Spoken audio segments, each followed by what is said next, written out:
Here are some ways to hold the hook and yarn. Ways to hold the hook.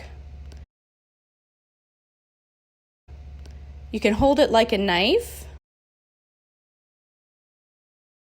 or you can hold it like a pencil, whatever is most comfortable for you.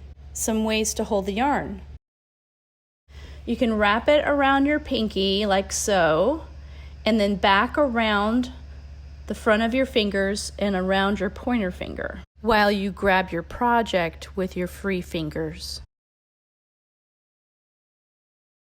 Another way to do it to give you a little more control of the tension is to wrap it around your pinky finger and then weave it through your fingers and then up around your pointer.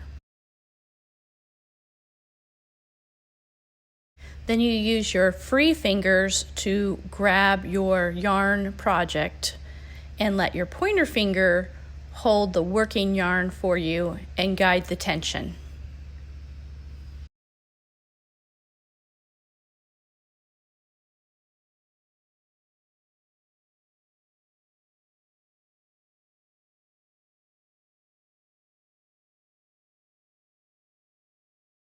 And here's how I like to hold the yarn.